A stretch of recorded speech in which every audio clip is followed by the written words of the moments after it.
News when you want it with Bloomberg News Now. I'm Monica Rix. There's your closing bell for this Tuesday on Wall Street. We check closing numbers each day here at Bloomberg. Today, the Dow lost 115 points, the Nasdaq was down 72, and the S&P dropped 23 points. The 10-year Treasury yield's at 4.47%. The 2-year Treasury yield is at 3.96%. Earlier today, President Trump met with House Republicans on Capitol Hill and told them to leave Medicaid alone in their reconciliation package, using expletives to hammer that message home. The president later telling reporters he's confident they'll get this deal done. There's some people that want a couple of things that maybe I don't like or that they're not going to get. I think we're a very unified party. Trump's urged holdouts to fall in line with that budget and spending bill. It made it out of committee earlier this week, but some members are still split. House Speaker Mike Johnson. This is a big week for his agenda, for all of us. We've been working on reconciliation for more than a year, as you all know. And it all comes down to these final details. Hear more from House Speaker Mike Johnson when he joins Bloomberg Radio and Television tomorrow morning at 9 Wall Street time. Meantime, SALT is a big sticking point for some GOP hardliners, but New York Representative Nicole Malliotakis tells Bloomberg the compromise is acceptable. Those who are in Long Island, Westchester County face higher property taxes than we do in my district. $30,000 deduction covers 98% of my district. The bill could be up for a vote later this week. Secretary of State Marco Rubio has suggested President Trump won't be joining a meeting of Group of 20 leaders in South Africa later this year, citing the country's consistently unaligned policies with the U.S. We chose not to participate in this year's G20 hosted by South Africa, either at the foreign minister level or the president's level. And it had a lot to do with some of these issues, in addition to some of the issues they brought on their agenda, which we don't think reflect the priorities of this administration. South Africa's government has invited Trump to attend the meeting, and a spokesman said there's been no formal communication about his participation, but a lot can still happen between now and November.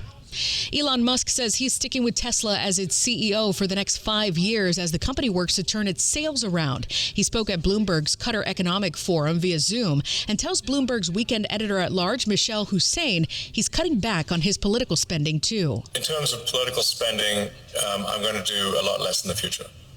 And why is that? I think I've done enough. Is it because of blowback?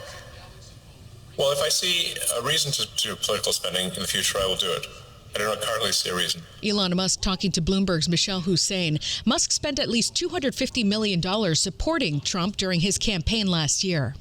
U.S. regulators will no longer approve booster shots to prevent COVID infections for healthy adults and children without new clinical trials showing that they're still safe and effective. The move adds a costly new requirement that could ultimately limit who gets these vaccines. Shares of Lyft fell 1.4% today as the company announced it's bringing back cheaper shared trips at airports.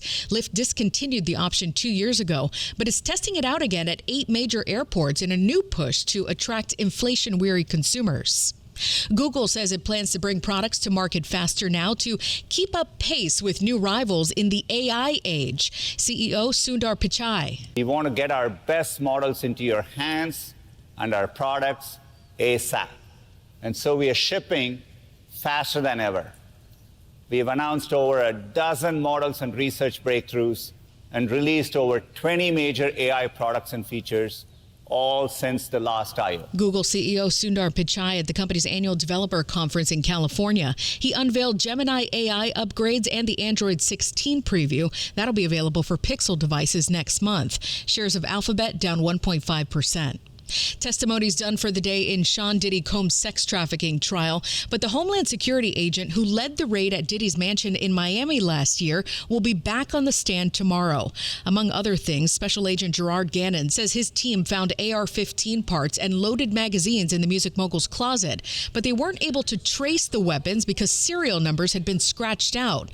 Combs is accused of leveraging his fame to coerce and abuse people for decades. He's pleaded not guilty.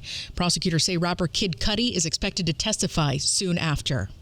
If you're looking to add cucumber to your next meal, you may want to think twice. Health officials say at least 24 people have gotten sick in 15 states now from cucumbers grown by Florida-based Bedner growers and distributed by Fresh Start Produce Sales. No one's died, but at least 9 people had to go to hospitals. And that's news when you want it with Bloomberg News Now. I'm Monica Rix. This is Bloomberg.